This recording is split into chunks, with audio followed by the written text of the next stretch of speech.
capítulo a esta historia, 2 de Lucas 1 en adelante. Dice: aconteció en aquellos días que se promulgó un edicto de parte de Augusto César, que todo el mundo fuese empadronado.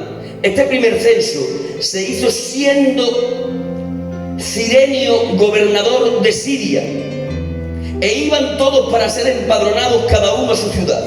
Y José subió de Galilea, de la ciudad de Nazaret, a Judea, a la ciudad de David, que se llama Belén, por cuanto era de la casa y familia de David, para ser empadronado con María, su mujer, desposada con él, la cual estaba encinta.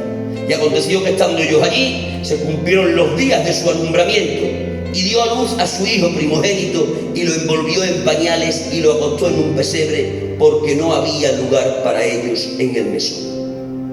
Trasládense conmigo al verso 41 de este mismo capítulo, y dice así: iban sus padres todos los años a Jerusalén en la fiesta de la Pascua, y cuando tuvo 12 años, subieron a Jerusalén conforme a la costumbre de la fiesta. Al regresar de ellos, acabada la fiesta, se quedó el niño Jesús en Jerusalén sin que lo supiesen José y su madre. Y pensando que estaba entre la compañía, anduvieron camino de un día y le buscaban entre los parientes y los conocidos, pero como no le hallaron, volvieron a Jerusalén buscándole. Y aconteció que 3 días después le hallaron en el templo, sentado en medio de los doctores de la ley, oyéndoles y preguntándoles. Y todos los que le oían se maravillaban de su inteligencia y de sus respuestas. Cuando le vieron, se sorprendieron, y le dijo su madre: hijo, ¿por qué nos has hecho esto? He aquí, tu padre y yo te hemos buscado con angustia. Entonces él les dijo: ¿por qué me buscabais? ¿No sabíais que en los negocios de mi padre me es necesario estar? Mas ellos no entendieron las palabras que les habló. Y descendió con ellos y volvió a Nazaret, y estaba sujeto a ellos, y su madre guardaba todas estas cosas en su corazón. Y Jesús crecía en sabiduría y en estatura y en gracia para con Dios y los hombres. Amén. Que Dios bendiga esta larga lectura en vuestros corazones. Amén.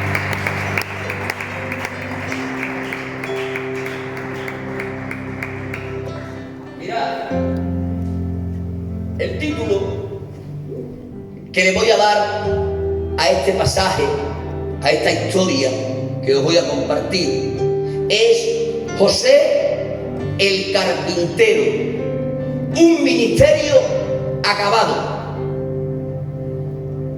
José el carpintero, un ministerio acabado.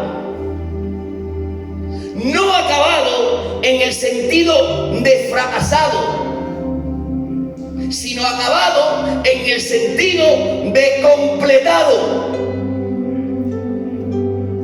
Completado es el sentido justo que hay que darle a la palabra acabado en la frase que yo acabo de usar para titular este mensaje. José el carpintero, un ministro de Dios acabado, terminado, completado. Es el mismo sentido que le da San Pablo a la palabra acabado en 2 de Timoteo, capítulo 4, verso 7. Ahí San Pablo, dirigiéndose a su hijo Timoteo, le dice: he acabado mi carrera. Cuando San Pablo le escribe esto a Timoteo, se encuentra preso en la cárcel pública de Roma y está a punto de ser decapitado. Timoteo se ha enterado de lo que está a punto de pasarle a su mentor, a su padre espiritual. Y siendo de carácter tímido, como Timoteo era, a causa de esto, ha dado un par de pasos hacia atrás, retrocediendo en las responsabilidades de su ministerio. El gran águila que es San Pablo se entera preso de que a su hijo y el espíritu le aflige en demasía lo que le espera de pasar a él. Toma papel y pluma y escribe la segunda carta a Timoteo para animarle. Y entre muchas cosas le dice esta que acabo yo de mencionar: hijo mío Timoteo, he acabado mi carrera. Le estaba diciendo Pablo a Timoteo, en otras palabras: no te aflijas por lo que me va a ocurrir, porque yo no voy a morir porque haya una sentencia judicial romana en mi contra, ni tampoco voy a morir porque el verdugo vaya a usar con destreza el hacha sobre mi cuello. A mí no me matan sentencias de hombres ni hachas de verdugos. A mí se me acaba la vida porque he acabado el proyecto que Dios me dio para hacer. José el carpintero es un ministro de Dios acabado en el sentido de que está completado. Mirad, todos, José el carpintero y San Pablo incluido, y nosotros por añadidura, todos tenemos un propósito diseñado por Dios en la eternidad para que nosotros lo hagamos realidad en nuestra experiencia terrenal. No hay ninguno de los que estamos aquí que no tengamos un proyecto que Dios preparó para nosotros antes de que el mundo existiese. Si terminamos el proyecto de Dios con nosotros en bien, si somos capaces de transitar todo el camino que Dios para nosotros preparó, moriremos en nuestro estado terrenal con felicidad. Pero si acaso no somos capaces de completar el propósito de Dios en su parte terrenal, moriremos también, pero no con felicidad. Cuando uno completa el propósito que Dios le entrega, uno muere en paz. Yo hace muchos años dije, y hoy lo sigo manteniendo, que tengo un sueño que en ocasiones se me convierte en pesadilla. Mi sueño es poder terminar mi peregrinaje cristiano, presentarme delante de Jesús tras la experiencia de la muerte y poder decirle con propiedad: hice lo que me mandaste a hacer y fui lo que tú querías que fuese. Ese es mi sueño idílico, pero en ocasiones ese sueño se me torna como en una pesadilla, porque mi pesadilla es terminar mi peregrinaje terrenal, presentarme delante de Jesús tras la experiencia de la muerte y cabizbajo tener que reconocer delante de Él: no hice lo que me mandaste a hacer, ni fui lo que tú querías que fuese. Yo anhelo que para todos nosotros el acabar el proyecto que Dios para nosotros diseñó se convierta en un sueño idílico y no en una pesadilla que nos quite el sueño. ¿Cuántos quieren terminar su peregrinaje cristiano con un sueño de paz y no con una pesadilla intranquilizante? Levanten por favor su mano al cielo, griten un poderoso y un vivo amén. Amén. José el carpintero es un ministro de Dios acabado, terminado, completo. ¿Por qué? Porque, como vamos a ver a continuación, él hizo lo que Dios le mandó a hacer y fue lo que Dios diseñó que fuese. Hay un propósito maravilloso de Dios para cada uno de nosotros. Un propósito que Dios preparó en la eternidad con todo lujo de detalles. Y Dios quiere que tú hagas realidad en tu experiencia ministerial el propósito que Él diseñó en la eternidad. Mirad, no todo se reduce a traer en vez en cuando un mensaje. No todo se reduce a tener una acreditación que diga que somos ministros del Señor. No todo se reduce a un pastoreo en vez en cuando de unos cuantos de meses. Es algo más, mucho más. Somos ministros de Dios a la región en la que estamos, pero también ministros de Dios a la nación a la que pertenecemos. Digo más, somos ministros de Dios enviados al mundo. Somos ministros de Dios con un proyecto divinamente diseñado por Dios en la eternidad. Hay un plan personal, individual, intransferible para cada uno de nosotros. Lleva la rúbrica, la firma de Dios, lleva tu nombre, lleva tus apellidos, lleva el número de tu documento nacional de identidad. Tú eres un sueño que Dios tuvo en la eternidad y lo mejor que te puede pasar es que hagas realidad el sueño que Dios contigo soñó. Ahora bien, hay un problema con los propósitos de Dios para con nosotros. Y el problema es que los propósitos divinos se pueden echar a perder en las manos humanas. Como botones de muestra, tenemos a Balaam. Balaam, dice la Escritura, que era profeta de Dios. Ustedes digan lo que quieran. Yo digo que la Escritura dice que era profeta de Dios. Amén. Y que por lo tanto había un propósito divinamente diseñado para él. Pero el propósito de Dios se estropeó en las manos de Balaam. ¿Por qué? Porque le sedujo el dinero. Y el amor al dinero frustró el propósito que Dios para él preparó. ¿Se dieron cuenta? Propósitos divinos que se echan a perder en manos humanas. ¿Qué me dirían de Judas el Iscariotes? Es uno de los elegidos por Jesús. Después de una larga noche de vigilia, le ha señalado entre aquellos 12 que ascendieron de ser discípulos a ser apóstoles del Señor. Ya no solo sois enviados, sino representantes de aquel que os envía. Y este Judas, que pertenece al grupo selecto de los 12 por decisión divina, también se echó a perder. ¿Y por qué se echó a perder? Porque se frustró del ministerio de Jesús. Jesús no cumplió con las expectativas que él acerca de Jesús tenía, y por la frustración se rompió el propósito divinamente diseñado en la eternidad en las manos de Judas en su experiencia terrenal. ¿Pero qué me dicen, además de Balaam y de Judas, de aquel profeta viejo de Samaria? La Escritura dice que era un profeta del Señor. Sin embargo, hay un problema de pecado en Samaria y Dios trae a un profeta joven de Judá. Conocéis sobradamente la historia. Este, siendo profeta de Dios, tenía un propósito de Dios diseñado en la eternidad.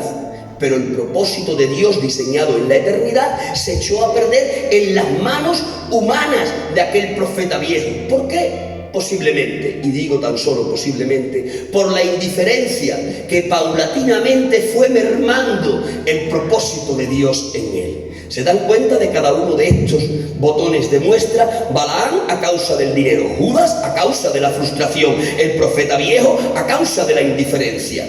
Todas estas circunstancias en sus vidas no bien digeridas hicieron posible el misterio de que un propósito divinamente diseñado en la eternidad se echó a perder en las manos humanas en mitad de un peregrinaje terrenal. No debo de hacer la pregunta, de hecho no la voy a hacer. Yo sé que a vosotros no se os está perdiendo el propósito de Dios en vuestras manos. Sé bien que vosotros preserváis el propósito que Dios para vosotros diseñó.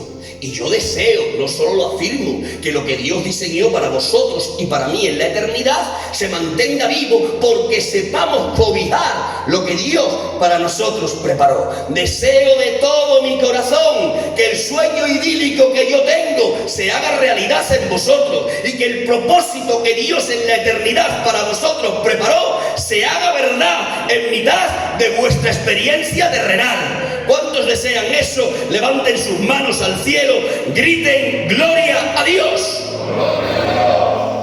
Pero como medicina preventiva,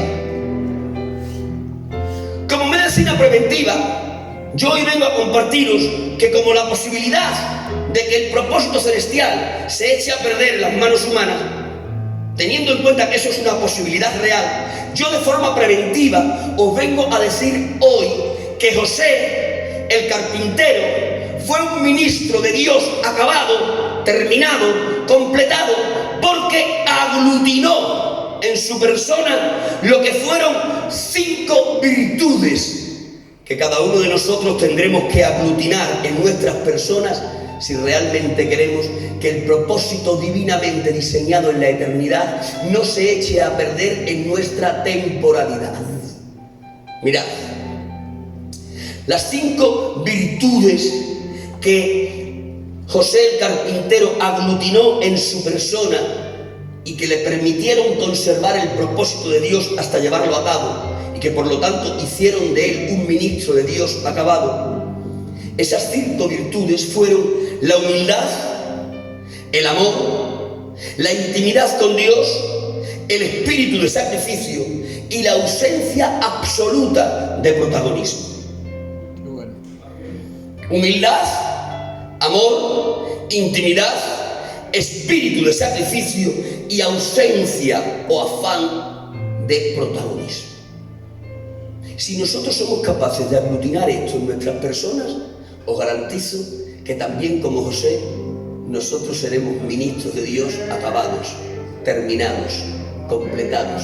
Gloria a Dios. Y que después de la experiencia de la muerte nos presentemos delante del Señor, le podremos decir sin ambages, le podremos decir sin timidez, le podremos decir con propiedad: hice lo que me mandaste a hacer y fui lo que tú querías que fuese. Gloria a Dios. Comencemos con la primera de estas 5 virtudes, la humildad.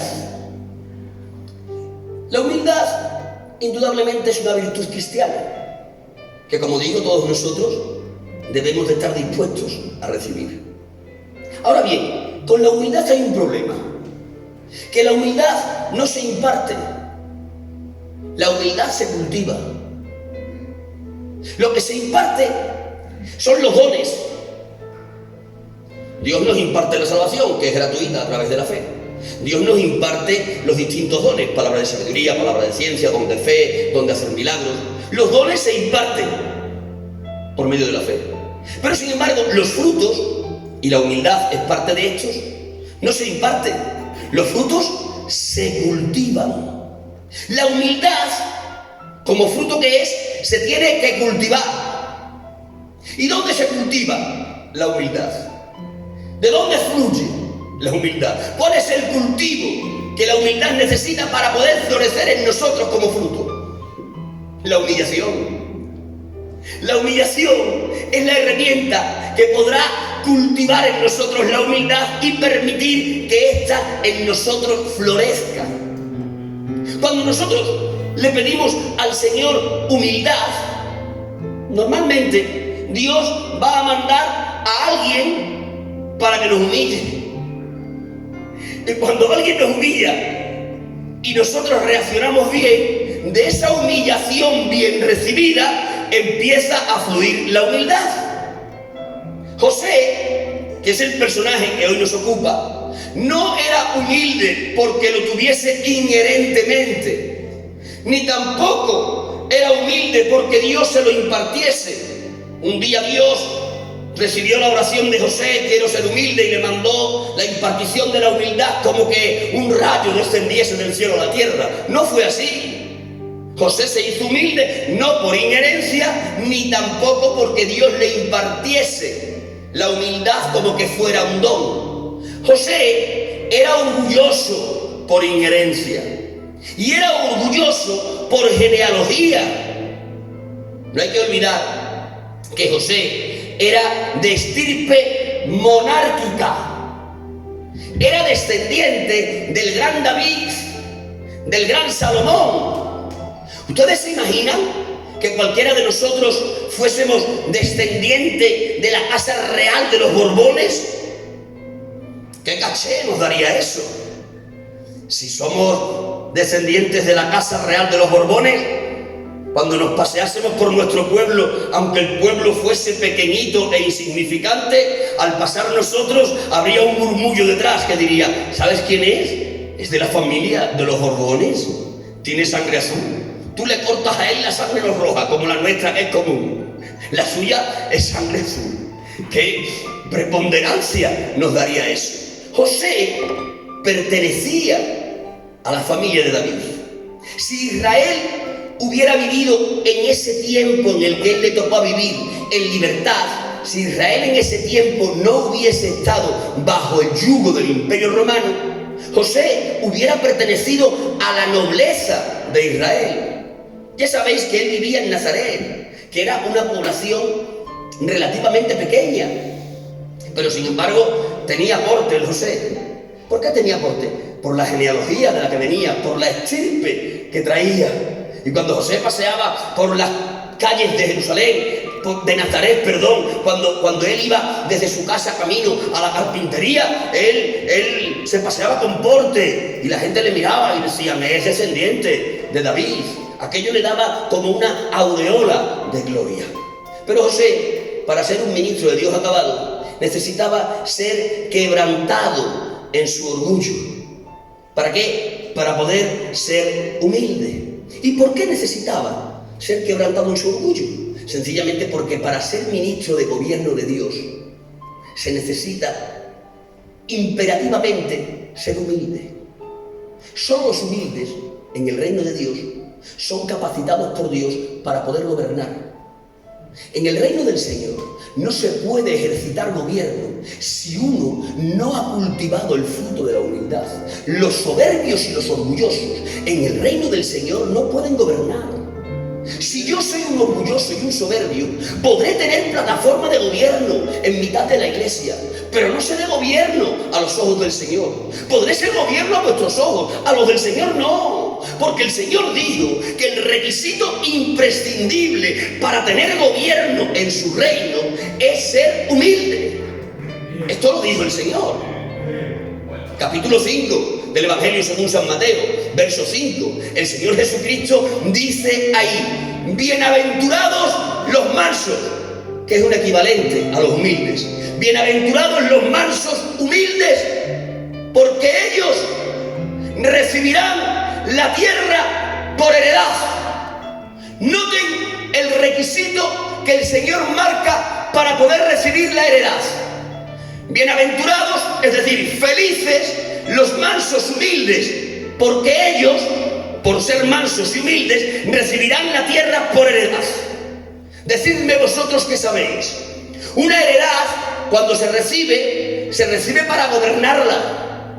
Por lo tanto, el Señor Jesús está diciendo, el ministerio de gobierno en el reino de Dios tan solo será otorgado de una forma fidedigna por Dios a aquellos que previamente han cultivado la virtud de la humildad en su interior.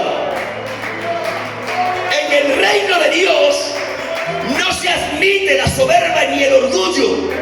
Es decir, el orgullo y la soberbia inhabilitan al hombre de Dios para poder gobernar. Yo podré estar liderando una iglesia y para vosotros seré gobierno de Dios en esa iglesia. Yo podré estar liderando una zona y para la zona podré ser el gobierno de Dios en esa zona. Pero como sea un orgulloso, como yo no haya cultivado humildad, seré gobierno de cara a los hombres, pero no seré gobierno de cara a Dios. Porque Jesús dijo que solo el manso y humilde, el que cultivó la humildad en su interior, solo ese recibirá la heredad para gobernar. José tiene que ser ministro de gobierno y tiene que terminar bien lo que Dios le ha encomendado, pero tiene una arista que hay que sacar. Es orgulloso por genética. No sé si esto os suena familiar. Puedo hablar con libertad, ¿no? Después me dices lo que quieras tú, nene, yo te lo recibo.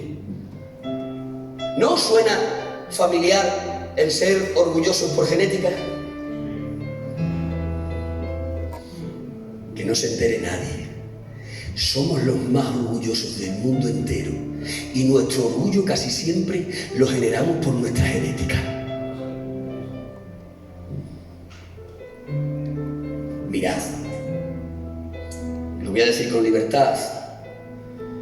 Como pueblo, somos un pueblo extraordinario, pero hablando en un lenguaje secular, casi que no tenemos nada como pueblo de lo que enorgullecernos. ¿Hay algún astronauta gitano? ¿Hay algún cirujano de renombre gitano? ¿Hay algún político que haya legislado una ley que haya traído beneficio universal que sea gitano? Yo soy del clan por los 4 costados, pero siendo sincero, digo, entre nosotros como pueblo, secularmente hablando, digo, no tenemos nada por lo que enorgullecernos. Pero teniendo poquito, somos más orgullosos que nadie. Yo creo que por eso Dios, secularmente hablando, no nos da más. Porque dice, si estos con un 600 se enorgullecen, si les doy un Rolls Royce, explotan del orgullo. Somos muy dados a enorgullecernos de la raíz genealógica. Digo, ¿es malo? Digo, no. Pero cuando esto interfiere en el ministerio, entonces sí lo bueno se convierte en algo perjudicial. Y ese orgullo del que a veces hacemos gala se convierte en una arista, en un obstáculo para poder ser legítimamente ministros de gobierno en el reino del Señor. José era como nosotros, un carpintero, chacho, que era un carpintero. Pero mira, cuando le veías caminar por Nazaret, parecía el gobernador romano. Que era un carpintero. Pero él, ¿y por qué se enorgullecía tanto? Se enorgullecía tanto por la genealogía de la que tenía. Él era descendiente del gran David. Y es por eso que caminaba pecho adelante, barriga encogida, rostro mirando al cielo. Y todo el mundo de que le veía pasar, ahí va José, el descendiente de David. Pero realmente era un carpintero. Y Dios, para hacer de él el ministerio acabado que quería hacer, le tenía que sacar el orgullo, que era un obstáculo para poder ser lo que Dios había diseñado que él fuese. ¿Y cómo Dios le quita a José el orgullo?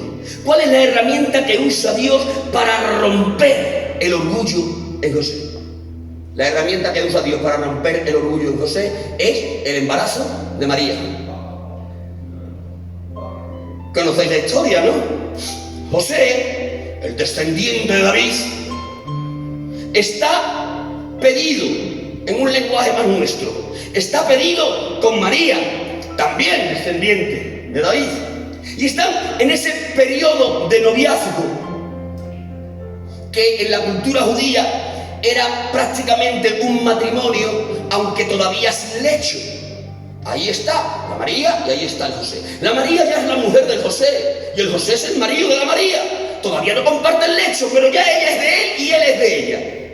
Y conocéis la historia, ¿no? Mientras María estaba un día haciendo las tareas de la casa, apareció Gabriel, el arcángel, este que nosotros le conocemos bien, y le dio la anunciación: vas a ser mamá. Y aquella otra le dice: ¿cómo? Soy mocita. Dice: no te preocupes, que el Espíritu Santo vendrá sobre ti, con su sombra te cubrirá, y el santo ser que nacerá será llamado Hijo del Señor. Ella recibe el milagro del Señor, esa concepción virginal y fuera de toda lógica, que no se puede comprender con la razón. Y cuando ella recibe esto, ¿qué ha dicho el texto sagrado que hemos leído? Que ella se ha ido donde Elizabeth, su prima, que también va a ser mamá, siendo ya una mujer mayor, que además era estéril y estaba ya con la menopausia. Pero ya sabéis, para Dios las cosas imposibles pues son cositas de andar por casa. Y se ha ido a ayudarle a la vieja estéril menopáusica, pero que ahora resulta que está esperando familia. Mirad, cuando ella se ha ido, no se ha podido ir y ya está. María le ha tenido que pedir permiso a dos personas en su círculo íntimo. Una a su papá, una a su padre, pero también ha tenido que pedir permiso a José, que es su novio oficial y el que va a ser su marido en breve. Ahí donde el padre ha dicho: la prima Elizabeth, ya sabes, sí, hija, he ayudado a la primica, bastante tiene, los años que tiene, y ahora un crío. Mira que estamos hartos de hablar con él, que se deje tonterías ya con la edad que tiene, pero no hace caso. Ahí donde José, y José también le ha concedido permiso.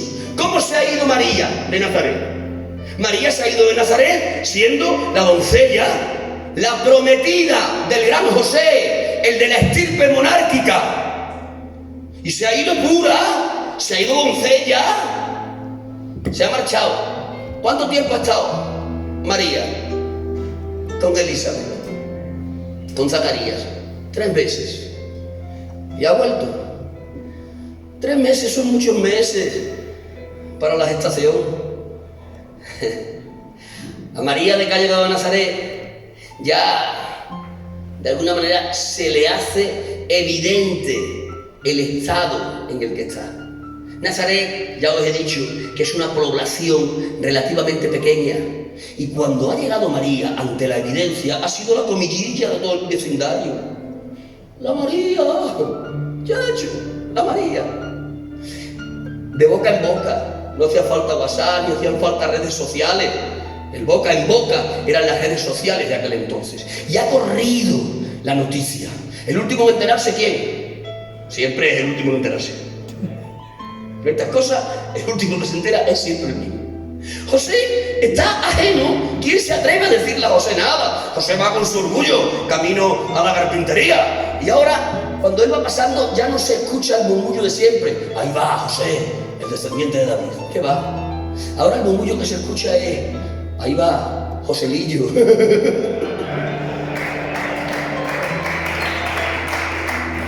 Pero José todavía está ignorante. Y estando en la carpintería, algún atrevido ha llegado y ha dicho: José, que ha venido la María. Pero se lo ha dicho así, que me lo estoy diciendo. José, que ha venido la María. Ve a verla. Verá la sorpresa que te tiene. José, criaturica, pensaría: o algún regalo que me ha traído la María. Ella es así, de detallista. Ha salido José de la carpintería rápido y veloz para ver a su amada, que él la quiere mucho. Y cuando lo ha visto: anda, poneros un poco en los zapatos de José. Anda, poneros en sus zapatos. De que ha llegado y ha visto a la María, a José se le ha congelado la sangre. Se le ha congelado la sangre. Su mundo se le ha venido abajo. Porque él lo último que pensaba es que María le podía ser infiel. Lo último que había en su mente es que María le podía avergonzar públicamente en la manera que le estaba avergonzando. De que él ha visto a María así.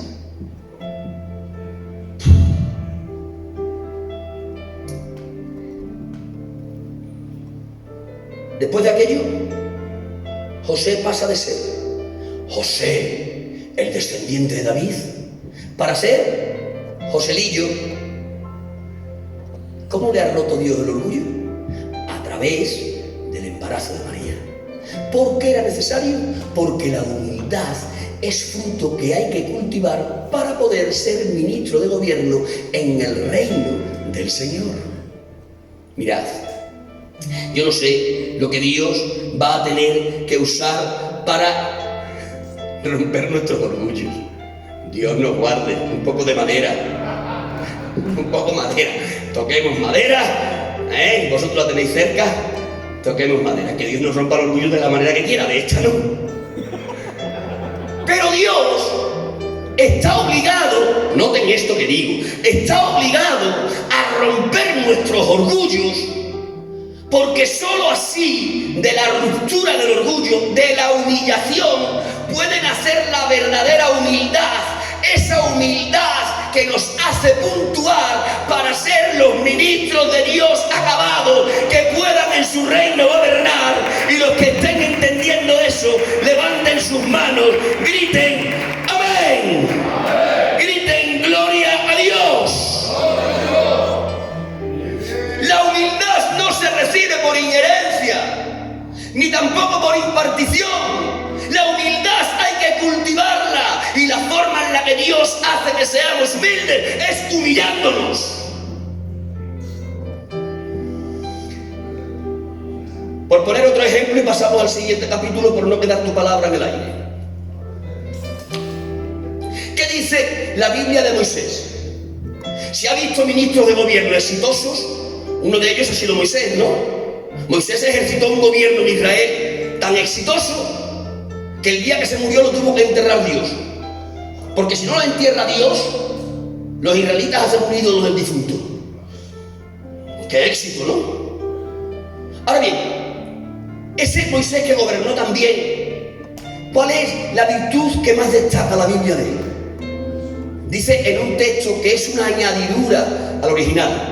Dice en el texto: Moisés era el más manso de toda la tierra, el más humilde de toda la tierra.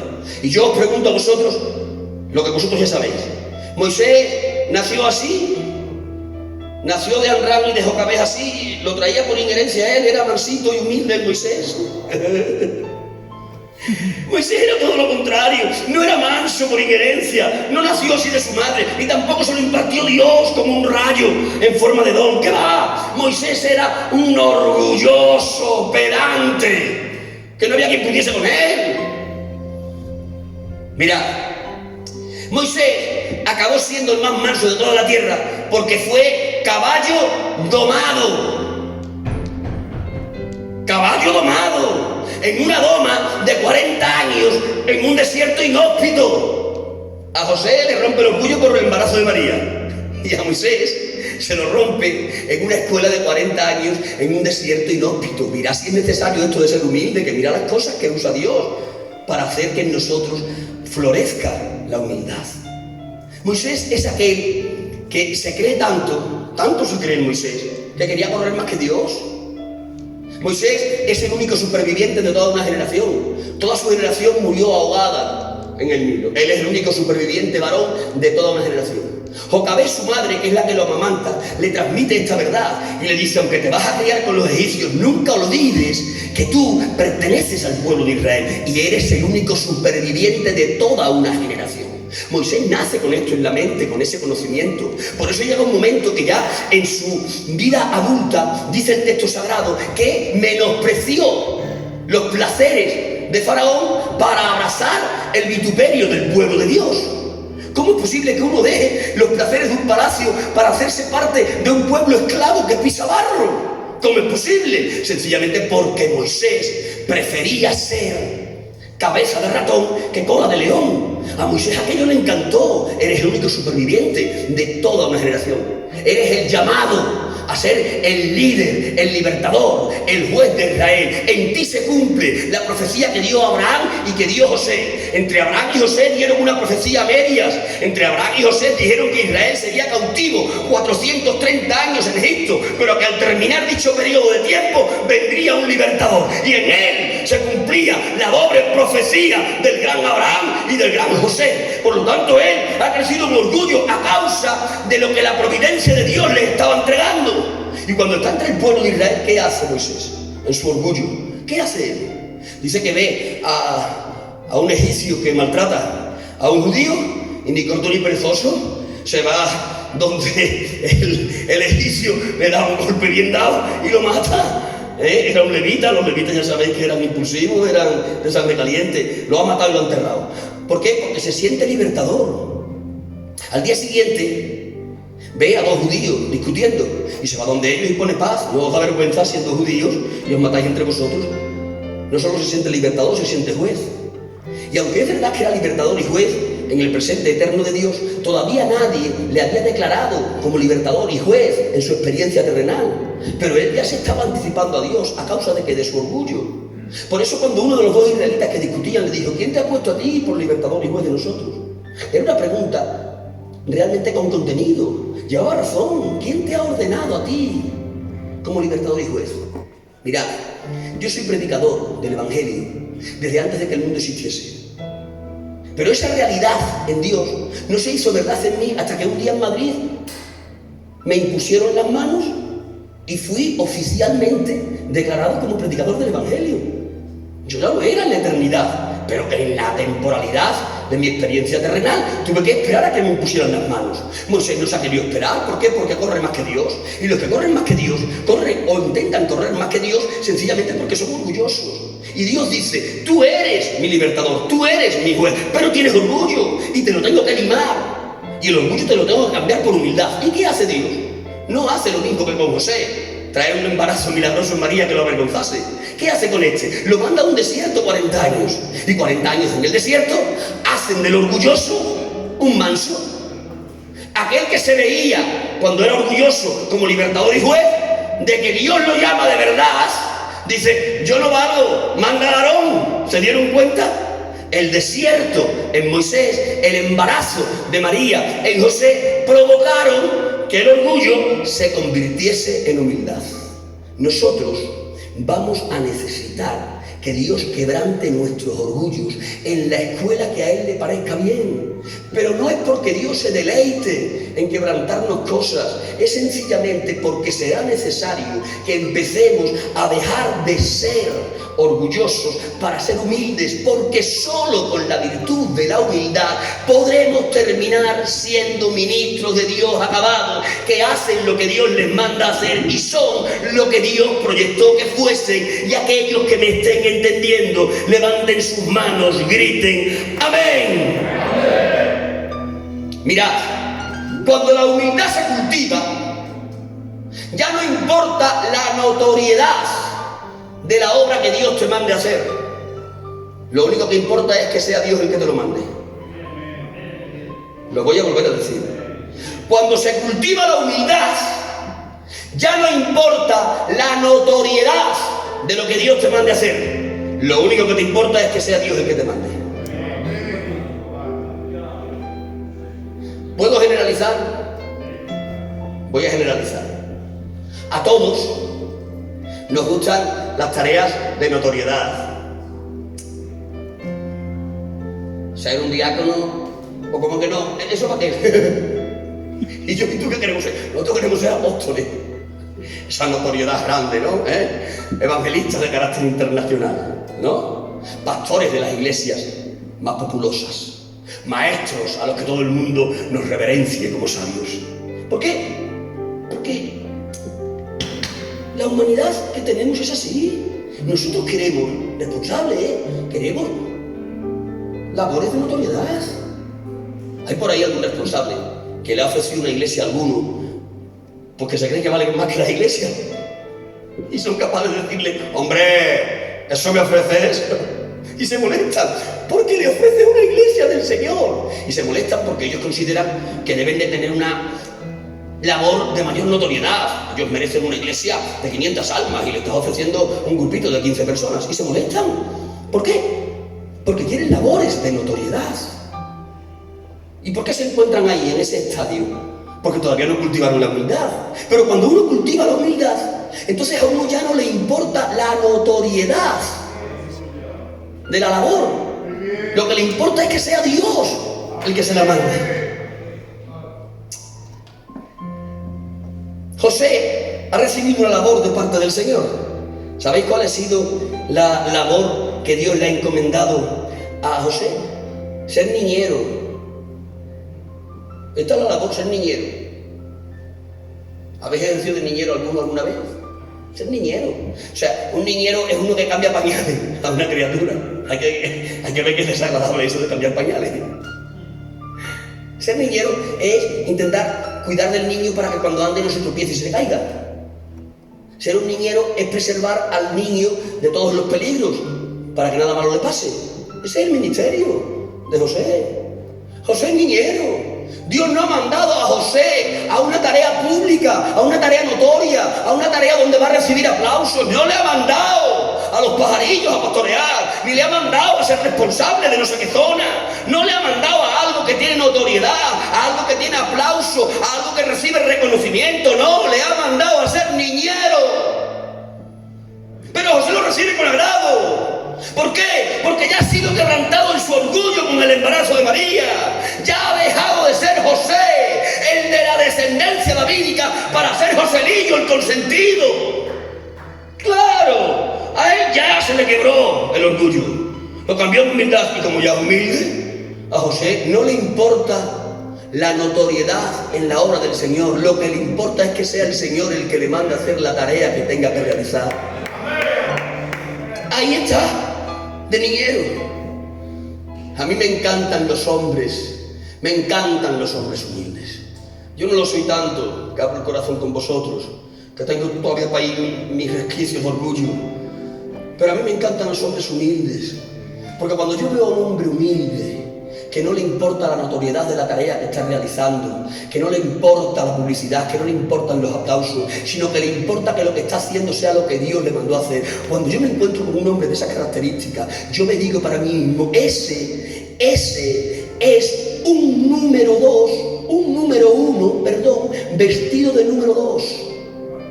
Mirad, Ser número uno, vestido de número uno, no necesita mucha madurez cristiana. Lo que necesita madurez cristiana, promovida por la humildad, es ser un número uno vestido de número dos.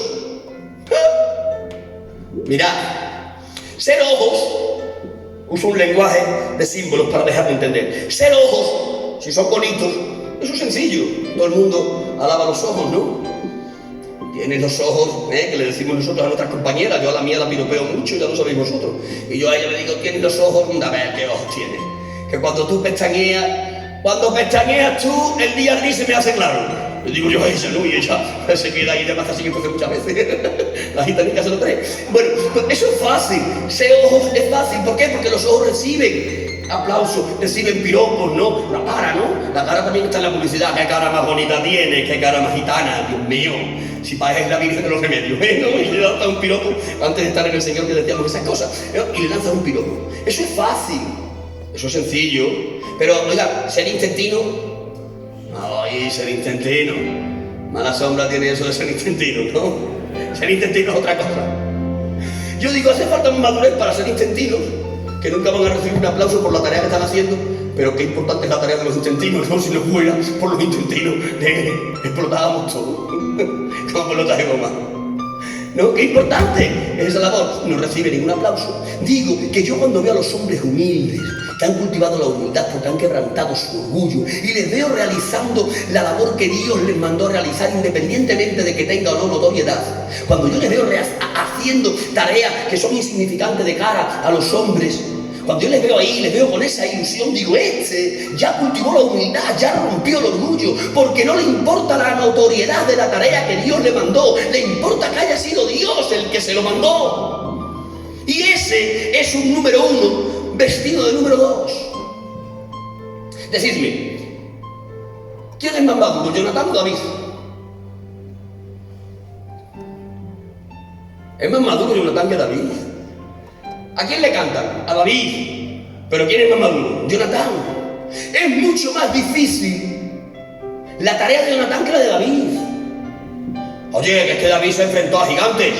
Es que David fue el músico ungido de Dios. David es aquel que sacaba a los ejércitos a la guerra y volvía victorioso. Cierto. Pero todo eso recibía reconocimiento. Todo eso recibía aplauso. Todo eso eran trabajos hechos en la publicidad. Pero ¿qué me decís de Jonatán? No hace falta más madurez para hacer lo que hizo Jonatán que para hacer las hazañas que hizo David. ¿Qué madurez no hay que tener?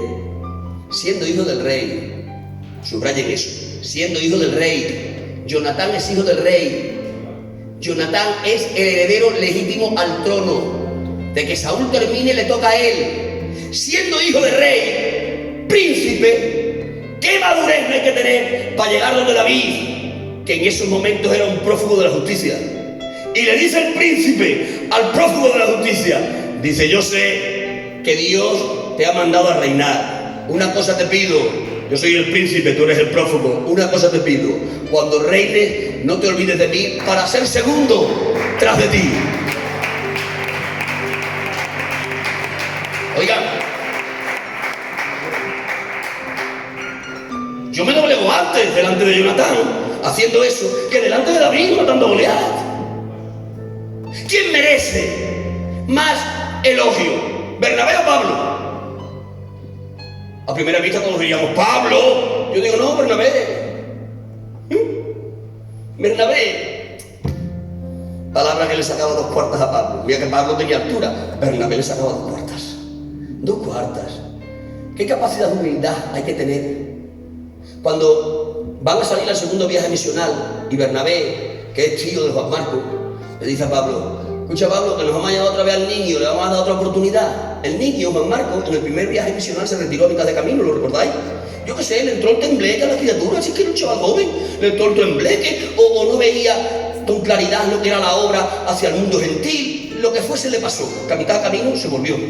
Y Pablo, como todavía es muy orgulloso, le sentó aquello, madre como le sentó aquello.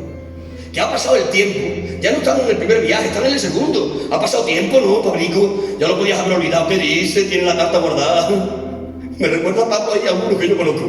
La carta guardada. Ha pasado el tiempo, pero su orgullo le hace tener la carta guardada. Y de que le dice Bernabé, Pablico, vamos a llevar al niño, le vamos a dar otra oportunidad. Y dice, no, el niño no viene. Bueno, hombre, ¿por qué no viene? Porque tengo aquí la carta. En fecha tal, estando en el viaje tal, nos abandonó porque le entró el tembleque. Ese no viene. Decidme, la actitud de Pablo no es la actitud de un orgulloso. Pero ¿a quién le está negando el favor? A Bernabé. ¿Quién es Bernabé para Pablo? Bernabé para Pablo es la llave que le abre la puerta al mundo apostólico. Cuando Pablo no le cree nadie, ni San Pedro ni San Juan, que era un bendito. Mira que Juan era un bendito, por igual se creía San Pablo. Cuando San Pablo viene recién convertido, y va donde los apóstoles y dice, que me he convertido, y dice, no, muy bien, hijo, muy bien, está convertido el niño. Le dicen los apóstoles, muy bien, corazón, muy bien, está convertido, Tito. Pues vete allí a Tarso. Y lo mandan a Tarso, lo quitan de Jerusalén, lo quitan del epicentro de la obra. Le dicen allí a Tarso, lo mandan al rincón del olvido, porque no se fían de él. ¿Pero qué hace Bernabé? Bernabé es la llave que le abre la puerta al mundo apostólico. Bernabé era un hombre de testimonio e íntegro. Y le dice Bernabé a los apóstoles, oye, no está bien, este formal, que lo he visto yo, que su conversión es genuina. Es el que le abre la puerta. Pero decidme más. Cuando los apóstoles del Cordero mandan a Bernabé a ser pastor de Antioquía de Siria, que es la iglesia del momento, cuando le mandan a ser pastor y llega allí Bernabé, ¿qué hace? Bernabé llega allí, ¿quién lo ha plantado a Bernabé? Los apóstoles, es él el pastor. Y hace Bernabé así y dice, aquí encajaba, aquí el Pablo encajaba. Y se va a Tarso y lo saca del rincón del olvido y se lo trae. Ese Bernabé para Pablo. Hombre, Pablo, siendo quien es para ti, ahora te dice el Bernabé, vamos a llevar al niño, y tú que eres muy formal, que eres muy orgulloso y que tienes la carta guardada, le dices que no. Si por mirar su cara le tenías que decir que sí, aunque no puedas ver al niño, aunque cada vez que ves al niño te vienen pensamientos pecaminosos contra él, por la cara de Bernabé tenías que dejar que el niño viniese. Chacho, que ya lo sabéis, que se mantuvo, que no viene. ¡Jo! Que se dividieron el Bernabé y el Pablo. Chacho, porque Pablo se mantuvo en su orgullo. Más de 20 y tantos años después, San Pablo escribe en 2 de Timoteo y dice, tráeme al Marco que me es útil para el ministerio. Ahora te das cuenta. Eso ya te lo dijo Bernabé hace 20 y tantos años. Pero qué humildad de Bernabé, qué humildad, ¿no? Cuando el Pablo se le pone todo orgulloso y le dice, no, el niño no viene. Bernabé le dice, bueno, pues vale, cariño, me parece bien. Podía, hombre, pues ¿quién eres tú, hombre? Que no te creía nadie, si te creen por causa de mí.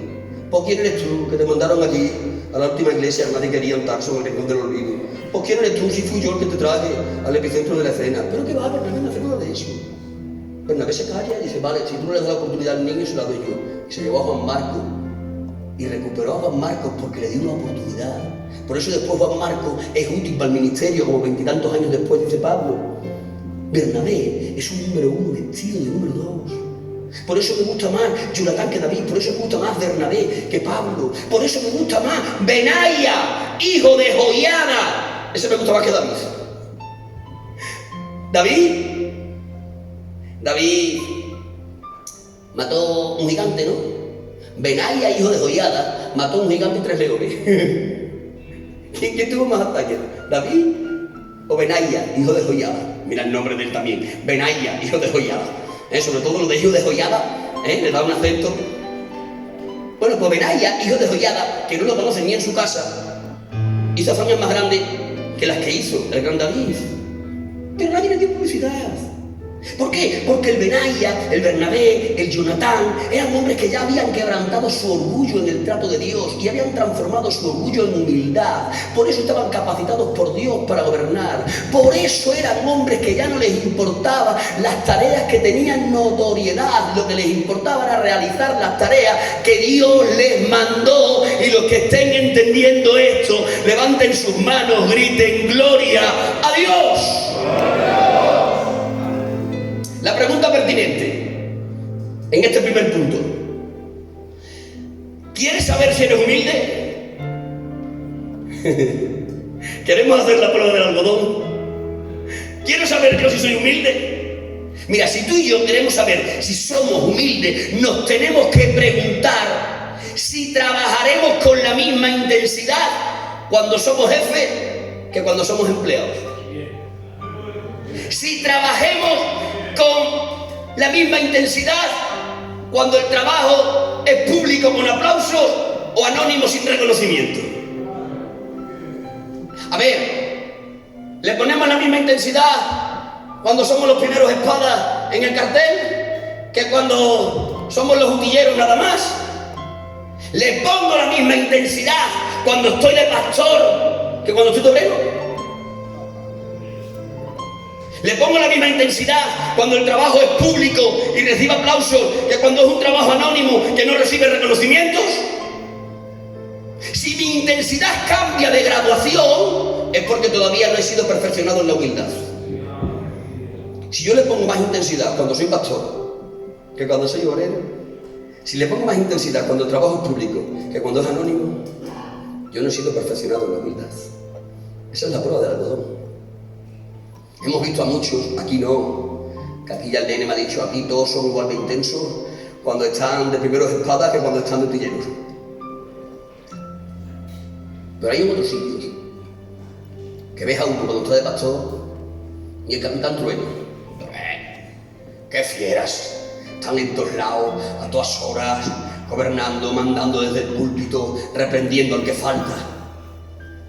Y cuando dejan de ser primeros espadas y pasan a segunda fila, no les ven ni en su casa. Ni en su casa. Desaparecidos. Por lo tanto, si queremos saber si somos humildes, si queremos saber si hemos sido quebrantados en nuestro orgullo, si queremos saber si hemos sido perfeccionados en la mansedumbre, lo que tendremos que preguntarnos es: ¿tenemos la misma intensidad cuando trabajamos en la publicidad que cuando trabajamos en el anonimato? ¿Tenemos la misma intensidad cuando trabajamos siendo los primeros espadas que cuando trabajamos siendo sencillamente utilleros? Si la respuesta es que sí, no te preocupes, tú eres perfeccionado en la humildad. Pero si la respuesta es que no, tendremos que decir que no hemos sido todavía perfeccionados en la humildad. Y si no somos humildes, no estamos puntuando para poder gobernar en la heredad que el Señor nos entregó. Y los que estén entendiendo eso, levanten sus manos, griten: ¡Gloria a Dios! ¡Gloria a Dios! Voy a ir rápido. No solo hacía falta que José el carpintero fuese humilde, también hacía falta que José el carpintero aglutinase en sí mismo la virtud del amor. Necesitaba ser humilde, pero necesitaba tener amor. Solo el amor acompañado de la humildad le iría llevando a ser el ministro de Dios acabado. Mirad, José demuestra amor. Lo dice el capítulo 1, verso 19 del Evangelio según San Mateo. Porque ahí se nos certifica que José quiere a María no por lo que hace, quiere a María por lo que es. Lo que ha hecho María no está bien.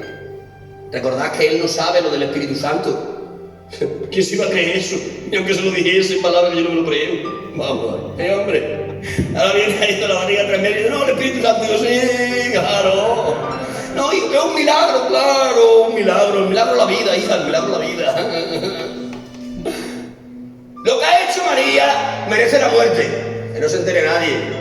Sobre todo que no se entere Irene Montero, que no se va preso. Pero lo que ha hecho María, para ti, para mí, merece la muerte, merece que la maten. Pero él demuestra en el verso 19 del capítulo 1 de Mateo que no ama a María por lo que hace, la ama por lo que es. Lo que ha hecho María le ha avergonzado, le ha roto todo su orgullo de hombre, pero aún así todo la ama. A él, con la legislación de aquel entonces en Israel, se le daba la oportunidad de poder matar a María, se le daba la oportunidad. Cuando una mujer hacía algo indebido, aunque estuviese desposada y todavía no hubiese el hecho, la sentencia de la legislación israelita era muerte. Y José era el que tenía que demandar la muerte para María. Podía haberla matado. Sin embargo, él prefiere usar una opción secundaria que había en aquel tiempo. Si no la quieres matar, la puedes dejar en un repudio secreto. Tiene la oportunidad de matarla, pero no la mata. La repudia tan solo. ¿Por qué? Porque no la ama por lo que hace, la ama por lo que es. Si la ama por lo que hace, nada más dice: lo has hecho mal, te mato. Lo haces bien, te aplaudo. Pero él no la ama por lo que hace, él la ama a pesar de lo que hace. Esto es extraordinario. No la ama por lo que hace, la ama a pesar de lo que hace. Por eso no le marca la sentencia de muerte, sino la sentencia de divorcio. Esto para nosotros es una lección. El ministro del Señor, que quiere ser un ministro acabado, tiene que amar a la iglesia que está representada ahí en María, no por lo que la iglesia hace, sino por lo que la iglesia es. No me lleves a esa iglesia, recto, porque esa iglesia hace esto, hace aquello otro, es demasiado difícil. Estás amando a la iglesia por lo que hace. Pero nosotros tenemos que amar a la iglesia a pesar de lo que hace. No la amamos por lo que hace, amamos a la iglesia por lo que es. La esposa del Cordero, redimida en la cruz del Calvario. Tenemos que aprender a mirar a la iglesia con los ojos de Dios, con las gafas del Gólgota. Tenemos que aprender a mirar a la iglesia en su procedencia y no en sus irregularidades. José ama a María, que representa a la iglesia no por lo que hace, sino por lo que es. Si él la amaba por lo que hacía, aquel día la sentencia es muerte, pero como la ama por encima de lo que hacía, la sentencia tan solo es divorcio. Mirad, José en este respecto está a la altura de Jonás, está a la altura de Jeremías. Jonás y Jeremías también son hombres que aman a la obra de Dios por lo que la obra de Dios es y no por lo que los miembros de la obra de Dios hacen. ¿Os acordáis de Jonás? Le dice Dios, vete a Nínive y predica un mensaje de arrepentimiento. ¿Y qué hace Jonás? Se va en dirección contraria, hacia Tarsis. ¿Os habéis preguntado alguna vez por qué Jonás rompe sus votos de obediencia proféticos? ¿Por qué los rompe? ¿Porque es un rebelde? ¿Porque sí? No. Jonás rompe sus votos proféticos de obediencia porque ama al pueblo. Jonás pertenecía al norte de Israel, a lo que después sería la provincia de Galilea. Y los asirios, que era el imperio de cual Nínive era la capital, estaban empezando en su tiempo a hacer incursiones en el norte de Israel. Y él estaba siendo testigo presencial de lo que los asirios estaban haciendo a su pueblo. Los asirios eran terriblemente, nefastamente malos. Los asirios, cuando invadían un país, como no tenían tropas suficientes para quedar guarniciones en el país conquistado, aplicaban la ley del terror. Cuando los asirios invadían un país y empezaban a hacer incursiones, llegaban a una población, la conquistaban y cogían a los principales de la ciudad de dicha población. ¿Y sabéis qué hacían con ellos? Les hacían una incisión en el lugar preciso y a partir de ahí los despellejaban vivos.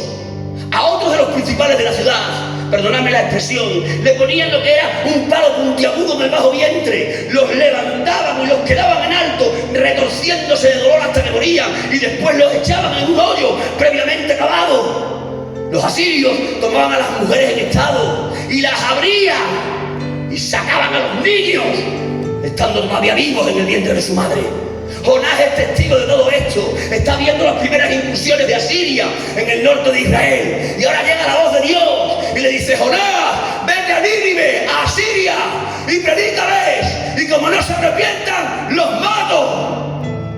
Cuando Jonás recibe aquella noticia, se frota las manos y dice: ay, me ha dicho que vaya y le predica a nuestros enemigos. Si les predico, son capaces de arrepentirse. Si se arrepienten, Dios no les manda el castigo. ¿Qué tengo que hacer? Esta es la matemática de Jonás. Dice, no les predico, así no se arrepienten, y Dios les manda el castigo. Mandándoles Dios el castigo a ellos, libro a Israel del martirio asirio.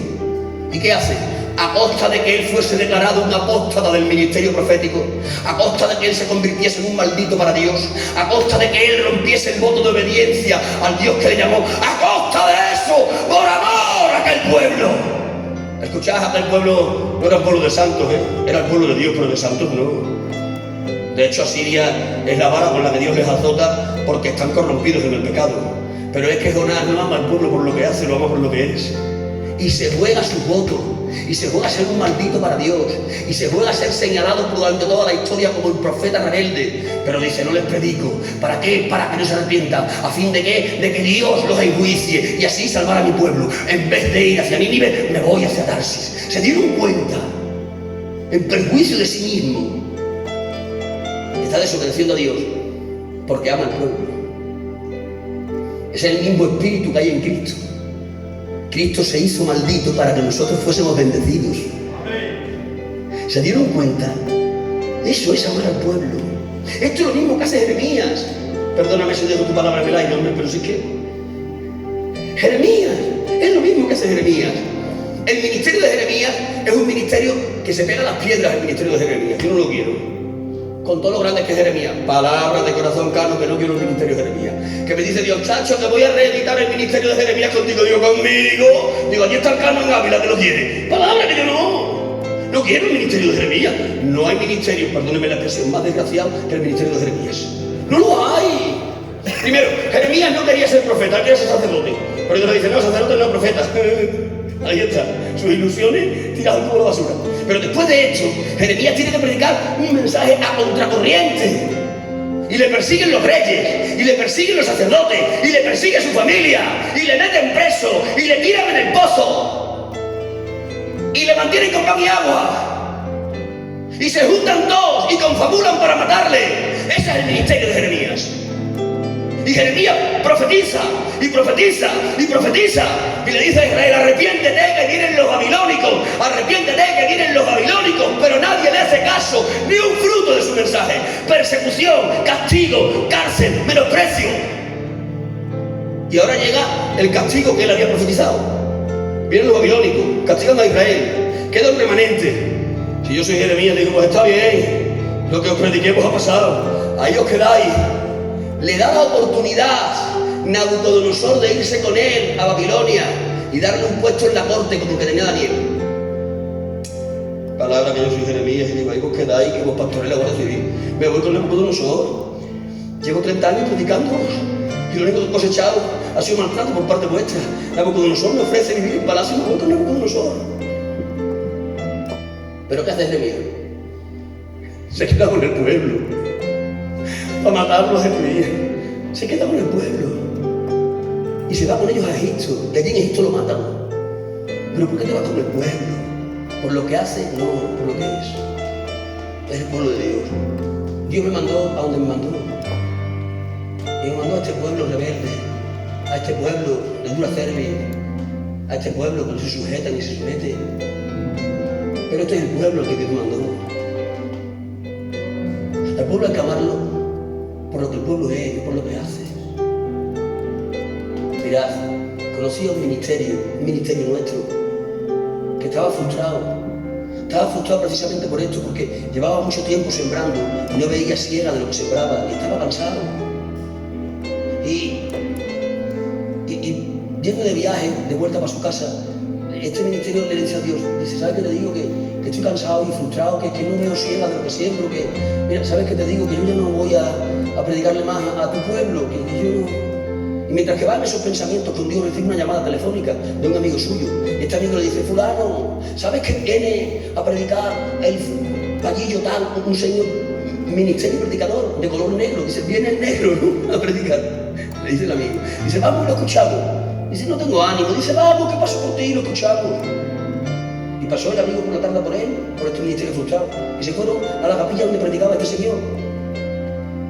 El señor ya había empezado a predicar cuando ellos llegaron. Abren la puerta, y conforme abren la puerta, el Señor desde el púlpito lo ve entrar y dice, a ti te dice el Señor, el pueblo al que te he mandado es un pueblo de dura cerviz, donde encuentras poca siega de lo que siembras, pero ese es el pueblo al que yo te he mandado. No importa lo que el pueblo haga, importa lo que el pueblo es. José ama a María no por lo que hace, por lo que es. Nosotros a la humildad cultivada tenemos que sumarle amor al pueblo para ser obreros terminados. Amar al pueblo no por lo que el pueblo hace, amarle por lo que el pueblo es. Y los que estén entendiendo eso, levanten por favor sus manos, griten un poderoso y vivo amén. Amén. Pero no solo José tiene humildad y amor, a la humildad y al amor José le sumó la intimidad. José suma intimidad con Dios. José es un hombre de una intimidad altísima con el Señor. ¿Saben dónde descubrimos que José es un hombre de intimidad altísima? Lo descubrimos en el verso 20 al 24 del capítulo 1 de Mateo que hemos leído en el encabezamiento. Ahí encontramos que José es un hombre de intimidad. Se ha encontrado con María. La ha visto con la evidencia de la traición. ¿Y qué ha hecho José? Dice la Biblia que se ha ido al campo, desesperado de su vida, ¿no? Se ha ido al campo desesperado, Cano, diciendo, hay que ver lo que me ha hecho, qué canalla esta mujer, yo no me merezco estas cosas, esto es lo único que yo me podía esperar, me ha avergonzado delante de todo el pueblo. Y estando en esos pensamientos de depresión, se ha quedado dormido, cansado del dolor que tiene. El dolor lo ha cansado, el dolor lo ha cansado, el dolor cansa, palabra que el dolor cansa. Y cansado del dolor se ha quedado dormido. Y el texto sagrado dice que Dios en sueños le ha hablado. Y le ha dicho Dios en sueños, José, no temas recibir a María por mujer, lo que en ella es engendrado es del Espíritu Santo. Y lo sorprendente es que él se despierta del sueño, dice, ¡ay! Y recibe a María. Palabra que si yo soy José, un sueño, a mí un sueño no me vale. ¿Qué di? Un sueño, para lo que había hecho María, a mí no me vale. Porque yo puedo decir un sueño, bueno, hay sueños que aparecen en el subconsciente mientras que descansamos, puede ser mío o puede ser de Dios. Yo para recibir a María como mujer no me conformo con un sueño. Yo para recibir a María por mujer necesito que venga el arcángel Gabriel en persona, que se materialice y lo pueda tocar. Y que me diga, soy Gabriel. Y yo le tengo que decir, a ver, haz una señal milagrosa para que yo sepa que eres Gabriel. Y de que me hace Gabriel la señal milagrosa, entonces igual me lo creo. Pero un sueño no. Un sueño es algo demasiado voluble. Yo necesito a Gabriel. Es más, tampoco me vale un Gabriel. No me vale Gabriel tampoco. Yo necesito una teofanía. Tiene que venir Jesucristo mismo. Y me tiene que decir Jesucristo glorificado. Oye, Lorico, que no te preocupes, que esto es un milagro. No me conformo con un ángel, no me conformo con un arcángel. Tiene que venir Jesús, se acabó. Y si no viene Jesús, no lo recibo. Pero José, con un simple sueño, recibe a María por mujer. ¿Qué nos enseña eso? Que su oído espiritual estaba lo suficientemente agudizado para comprender el tono de la voz de Dios en un triste sueño. José tiene tanta intimidad con Dios que en un solo capítulo recibe 4 sueños del Señor. Recibe un sueño en el verso 20 del capítulo 1, recibe un sueño en el verso 13 del capítulo 2, recibe otro sueño en el capítulo 19 del verso 2 y recibe otro sueño en el verso 22 del capítulo 2. 4 sueños en 2 capítulos. Está tan habituado a escuchar el timbre de la voz de Dios que con un sueño le es suficiente para saber que es Dios el que le está hablando. Mirad, comprender a Dios en el susurro tan solo está al alcance de los mejores. Hay algunos que tenemos tan poco hábito de hablar con Dios, tenemos tan poca intimidad que necesitamos que Dios nos hable a voces. Y en ocasiones ni hablándonos a voces le entendemos.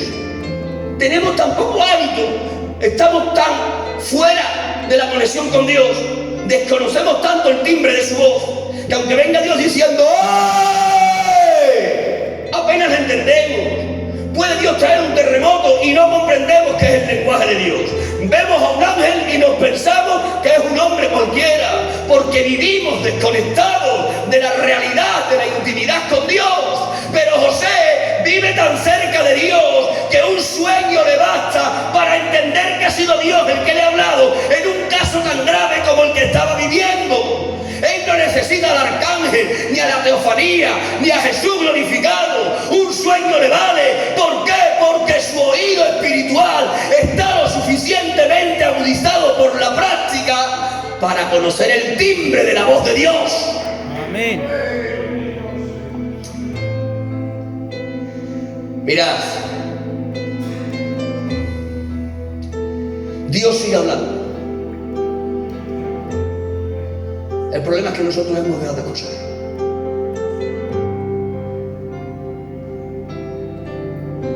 Y los que tienen la capacidad de entender el lenguaje de Dios en susurro, esos son los que tienen categoría de mejores. Por ilustrar esto último que digo, ¿vos acordáis de los 30 valientes de David? Entre los 30 valientes de David hay 3 que se destacan. La Biblia dice, y tal valiente de David mató a no sé cuántos. Y dice, pero no es como los 3 primeros. Dice, y tal valiente de David mató a no sé cuántos leones. Dice, pero no igual a los 3 primeros. Y tal valiente de David hizo no sé qué hazaña. Dice, pero no igual a los 3 primeros. Uno se tiene que preguntar, ¿qué hicieron los 3 primeros? Que ninguno le iguala. Y cuando uno descubre qué es lo que han hecho los 3 primeros, se da cuenta que lo que han hecho los 3 primeros ha sido escuchar un susurro que lo han convertido en una orden. Los 3 valientes de David que se destacan por encima de los 30 son 3 que están con David, al lado de David, cuando David con su ejército tiene sitiado a Belén. Belén está en manos de los filisteos y David tiene sitiado a Belén. Y estando de Belén sitiada, David, que se ha criado en Belén, que tiene su infancia y su adolescencia y su juventud en Belén, David da un suspiro, es un suspiro nostálgico, no es una orden. David dice, ¿quién me diera a beber de las aguas del pozo de Belén? David está recordando su niñez cuando bebía de aquellas aguas. Y es un suspiro nostálgico, no es una orden. ¿Quién me diera a beber de las aguas del pozo de Belén? Y estos 3 que están cerca de él, por eso perciben el susurro, convierten el susurro en una orden. Y ni cortos ni perezosos atraviesan las líneas enemigas, cogen el agua, vuelven a atravesar las líneas enemigas y le traen el agua a David.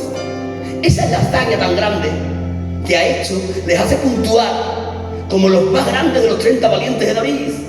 Es decir, que son los más grandes de entre los más grandes, sencillamente porque interpretaron el susurro de su jefe. Cuando cualquiera de nosotros sabe interpretar el susurro de la voz de Dios, ese está puntuando para ser el mejor entre los mejores. José es de esta clase.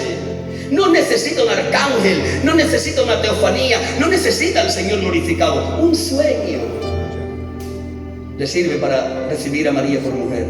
¿Por qué? Porque su oído está agudizado a través de la mucha experiencia que tiene en la intimidad con el Señor.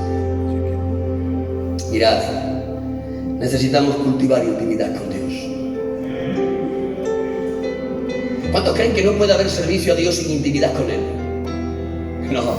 ¿Cuántos creen que no puede haber servicio a Dios sin intimidad con Él?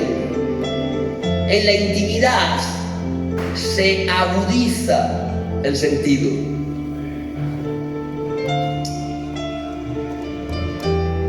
En muchas ocasiones nos apartamos de la intimidad excusándonos en no tener tiempo. Y decimos, no me da tiempo, estoy demasiado atareado. Pero si tú y yo hiciésemos una matemática espiritual, nos daríamos cuenta que todos tenemos el mismo tiempo.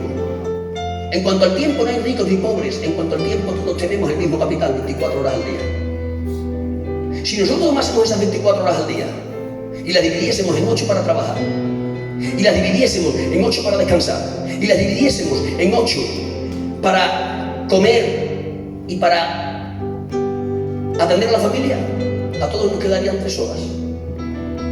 3 horas diarias en una vida, eso es mucho acumular.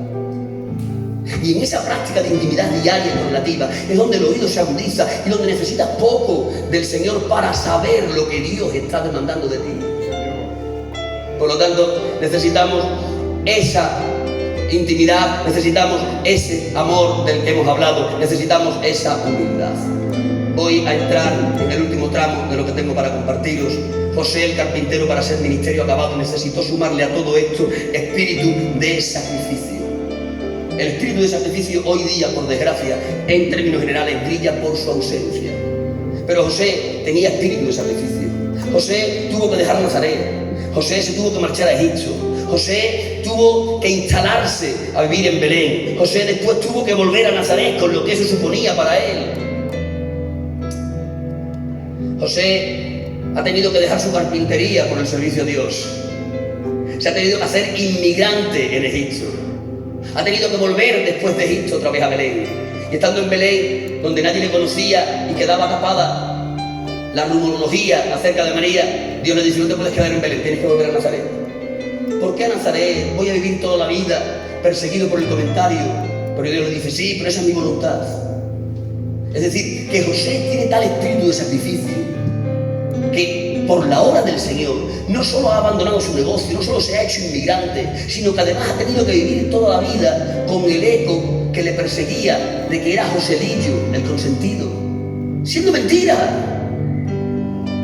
Pero vivido en ese espíritu de sacrificio, porque ha entendido que el espíritu de sacrificio es necesario para poder ser ministro acabado. El espíritu de sacrificio se observa en ese pasaje precioso de aquellas vacas que tenían que devolver el arca al pueblo de Israel. Aquellas vacas que tienen que transportar el arca que ha sido quitada por los filisteos. Y el texto sagrado dice que aquellas vacas, cuando están regresando el arca que simbolizaba la gloria del Señor, dice que quedaron a sus becerros encerrados. Tenían que ser vacas que estaban criando. Y cuando las vacas iban de regreso con la gloria del Señor, dice el texto sagrado que iban clamando y bramando, andando y bramando y andando. Bramar en el argot de los animales es clamar. ¿Por qué las vacas clamaban mientras cantaban? Porque escuchaban el bramar de sus becerros. Pero dejaban a sus becerros. ¿Por qué? Porque estaban en la tarea de devolver la gloria al pueblo, el arca. Y Dios en ocasiones nos va a mandar a andar y a bramar y a andar, para estar potenciando en nosotros el espíritu de sacrificio. Y termino ya con esto, que ya dejo tu palabra en vano, pero voy a terminar. Termino con el último ingrediente que tuvo que acaparar José para ser ministro acabado. Era un ministro sin afán de protagonismo. Mirad en las Escrituras cómo desaparece José. No deja ni una nota, no dice ni adiós. ¿Dónde desaparece José? Desaparece en el episodio donde Jesús a los 12 años le dice a José y a María: ¿no sabéis que en los negocios de mi padre me es necesario estar? Ya sabe quién es su padre y sabe cuál es el negocio que le ha traído. Por lo tanto, José dice: yo ya he concluido. Mi trabajo ha terminado.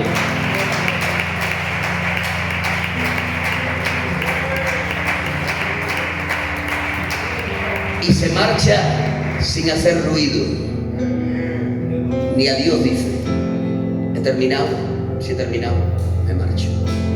Dios nos ayude a marcharnos sin hacer ruido. Dios os bendiga mucho.